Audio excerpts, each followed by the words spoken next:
This reading is taken from Ecclesiastes chapter 2, verses 1 to 11. I'll give you a moment to find that in your Bibles.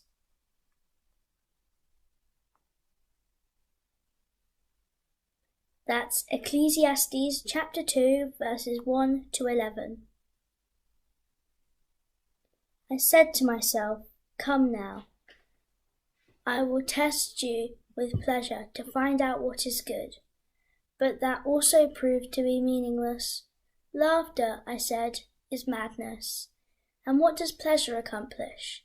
I tried cheering myself with wine and embracing folly. My mind still guided me with wisdom. I wanted to see what was good for people to do under the heavens during the few days of their lives. I undertook great projects. I built houses for myself and planted vineyards. I made gardens and parks and planted all kinds of fruit trees in them. I made reservoirs to water groves of flourishing trees. I bought male and female slaves and other slaves who were born in my house. I also owned more herds and flocks than anyone in Jerusalem before me.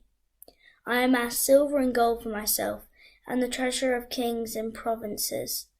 I acquired male and female singers and a harem as well, the delights of a man's heart. I became greater by far than anyone in Jerusalem before me. In this my wisdom stayed with me. I denied myself nothing my eyes desired. I refused my heart no pleasure. My heart took delight in all my labour, and this was the reward for my toil. Yet when I surveyed all my hands had done, and what I had toiled to achieve, everything was meaningless, a chasing after the wind. Nothing was gained under the sun. This is the word of the Lord. Thanks be to God. Well, that song, it had loads of energy in it, didn't it? And that is a bit like our teacher in Ecclesiastes today. You see, here's what he does. He goes off and he chases anything and everything that could make him say, yes, this is it. He chases all sorts of different things. He tries to catch something that is going to satisfy him completely.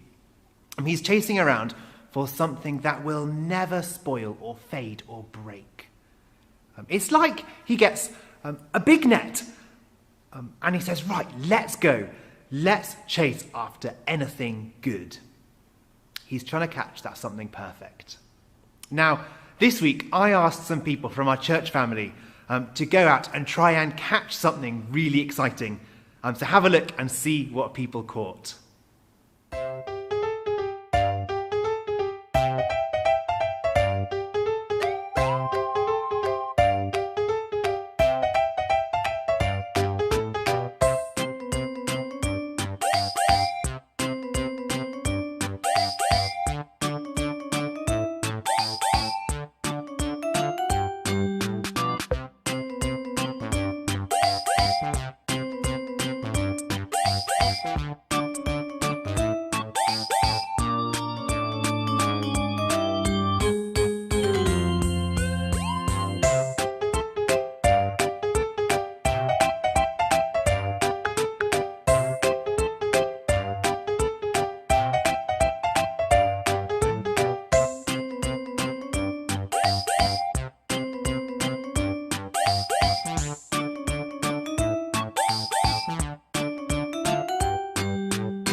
Amazing!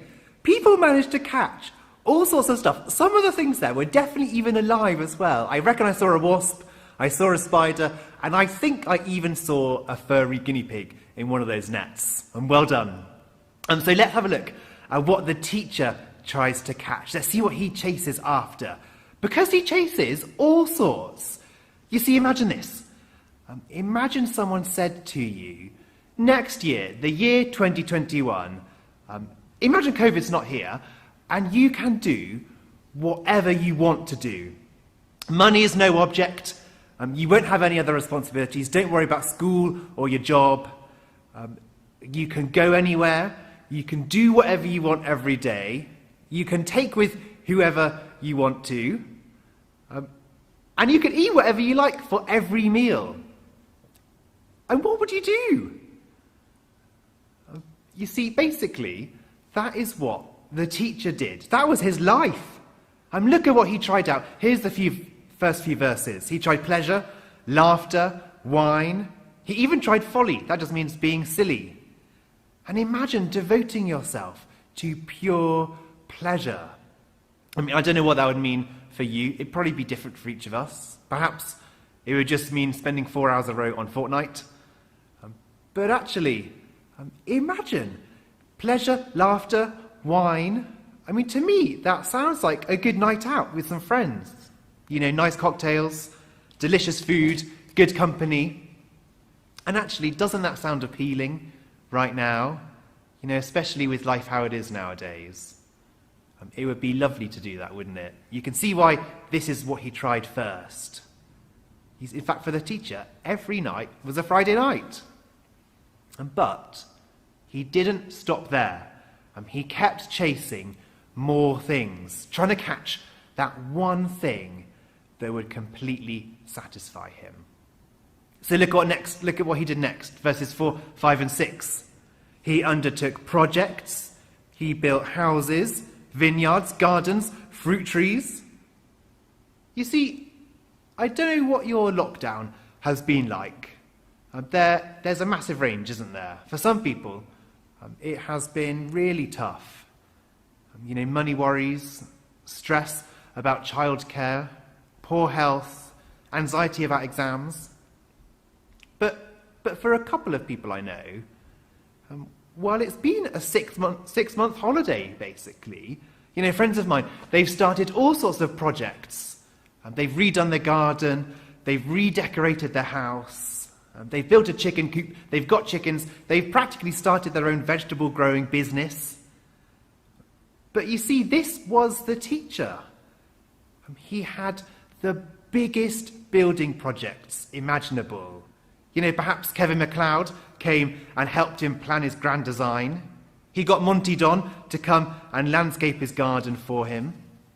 But he didn't stop there. Look at the next few verses. He had slaves. He had more herds and flocks than anyone in Jerusalem before him. He had silver and gold and treasure. And hold on for a minute. Imagine this. Imagine if you had so much gold that you didn't know what to do with it. I had a quick Google the other day to see what fun things I could find that were made out of gold.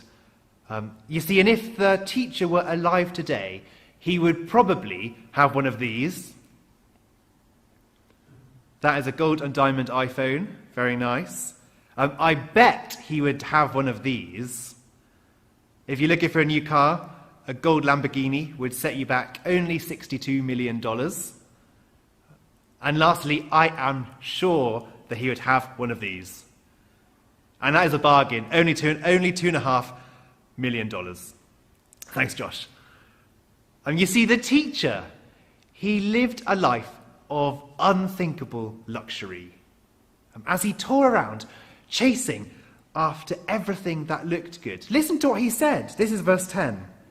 He said, I denied myself nothing my eyes desired. I refused my heart no pleasure.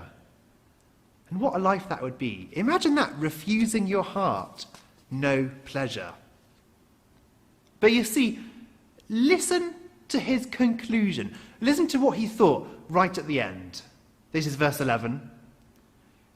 Yet, when I surveyed all that my hands had done, and what I toiled to achieve, everything was meaningless, a chasing after the wind. Nothing was gained under the sun. you see, he looked at everything he had, and it didn't quite deliver. He said it was meaningless still. It all came to nothing. He called it a chasing after the wind. And actually that is not to say it was bad all the time, I imagine. I'm sure he had a good time trying out all those different things. I'm sure he enjoyed the chasing. But he describes it as chasing the wind. And imagine if you actually did that. Imagine you went to try and catch some wind. You got your net to try and catch some. It'd be hard work. It might be quite exciting, rushing around, trying to get it. But then imagine you do catch some wind. You finally get some.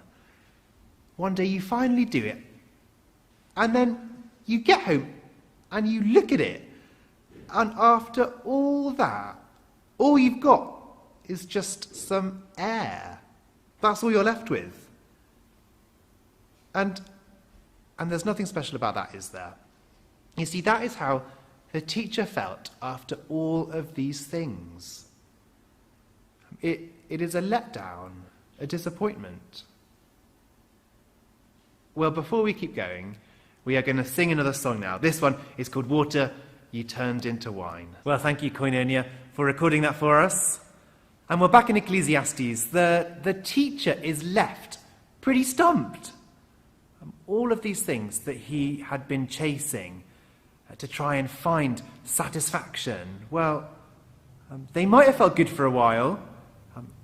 In fact, they probably were, but at the end of it all, his conclusion was meaningless. Ultimately, this was all futile. And let me ask you, in some way, can you relate to the teacher's experience of this? Perhaps not in such an extreme way, although maybe that is your story. Or what about this?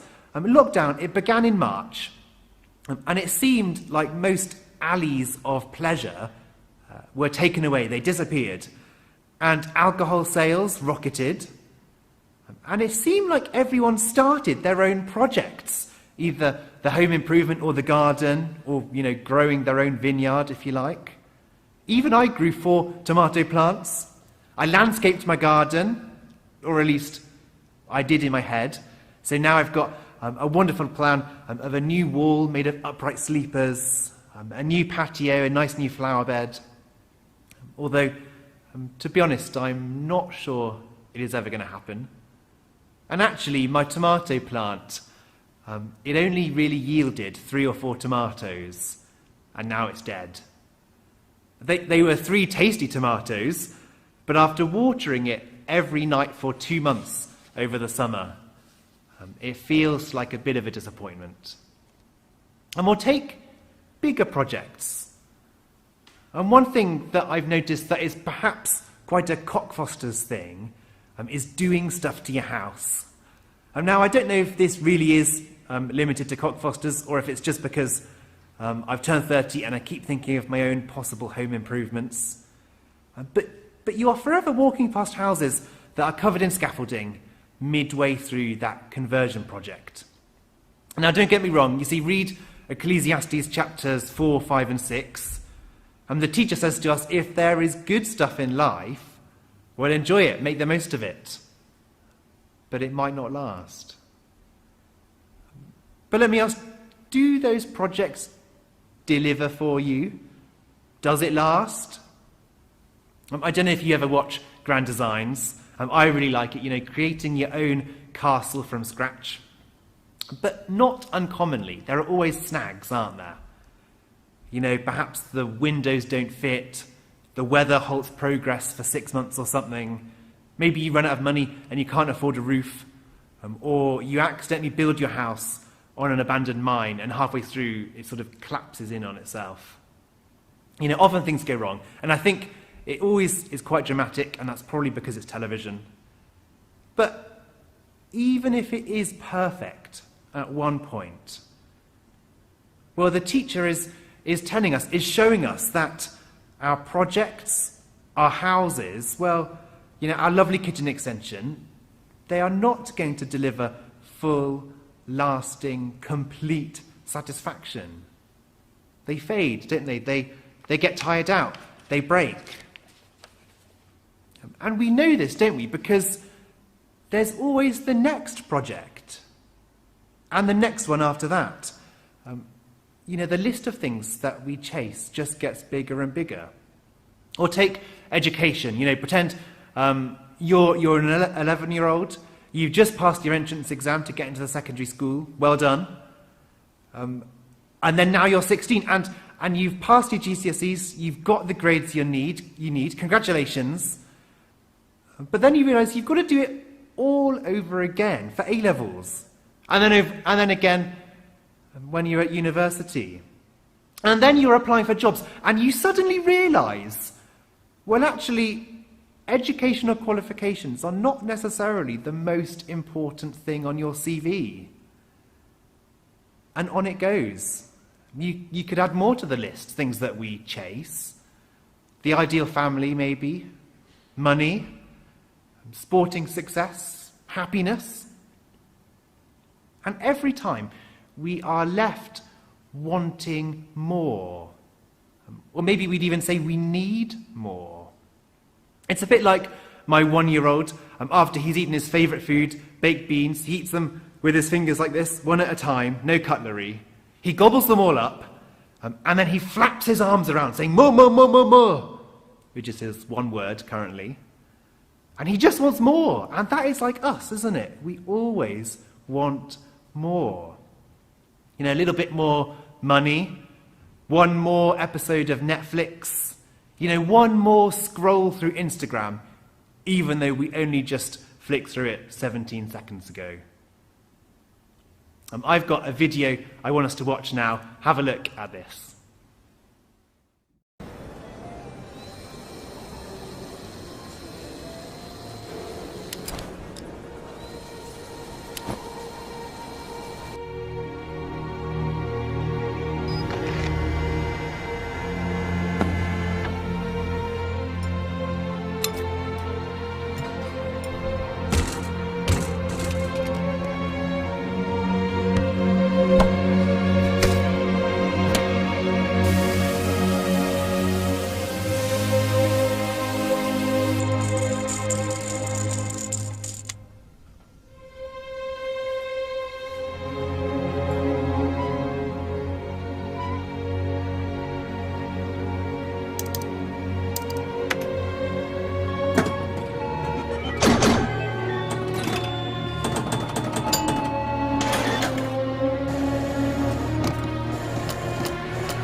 Well, I don't know what that video does to you. I think it's quite funny, isn't it? Although at the same time, there was some sort of internal tension building up inside me as I watched that. And the feeling that you get from watching that, well, I think that is the sort of feeling that the teacher wants us to recognise in our own life. That feeling of chasing, of wanting a little bit more, but never quite getting there. So can I ask you, do you feel like you're winning at life right now? Or more actually, what would it take to say that? You see, as I look at my last week, if I'm honest, it's been a reasonably tough week. Nothing dramatic has gone terribly wrong, certainly. But with some frustrations in my job as I try and work out how to do my job with the new guidelines, or the baby that's not sleeping as much as I'd like. Well, I wouldn't describe my life as winning at the moment, even though I recognise it certainly could be worse. And this is because the world we live in is broken.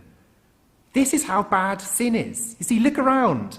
Whatever we chase after, well, it won't deliver for us. You see, this is what God is telling us in Ecclesiastes.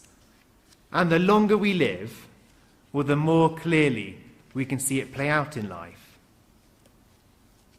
And so we ask, why would he tell us this?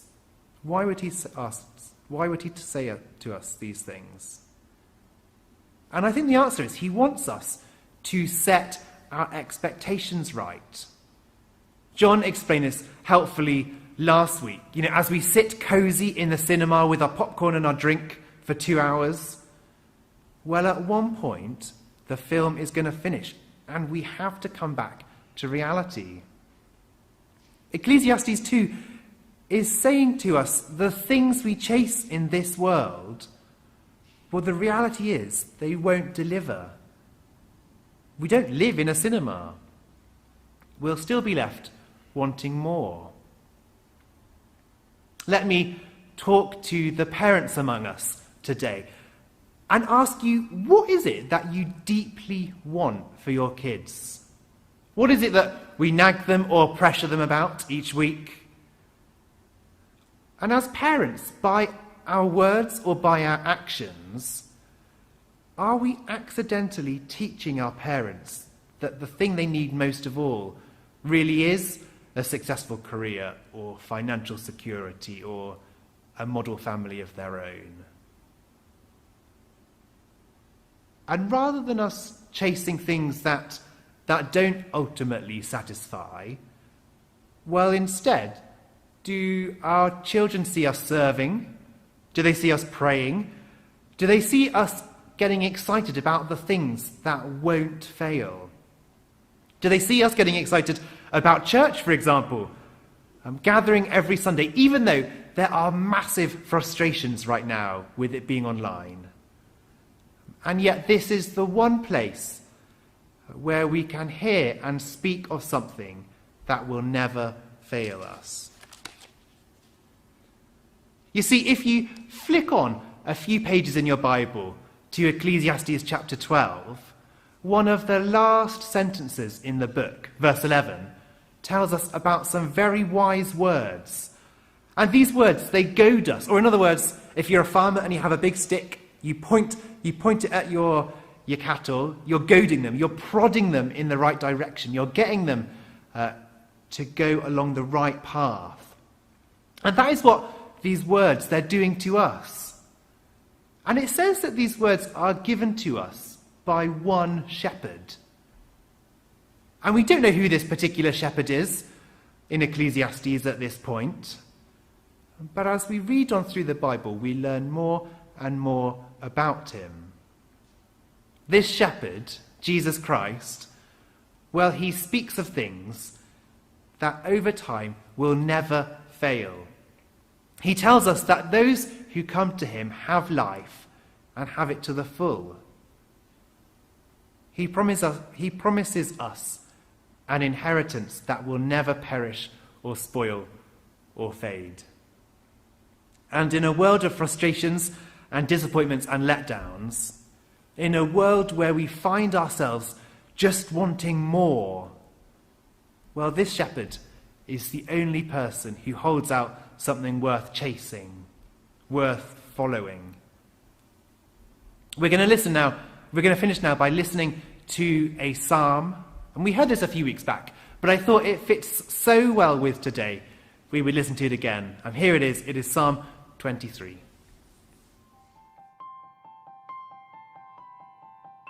Psalm 23. The Lord is my shepherd, I lack nothing. He makes me lie down in green pastures. He leads me beside still waters. He refreshes my soul.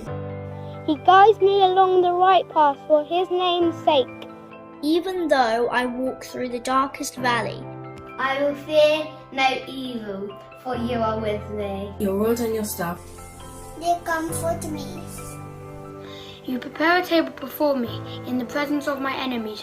you anoint my head with oil, my cup overflows. surely your goodness and love will follow me all the days of my life.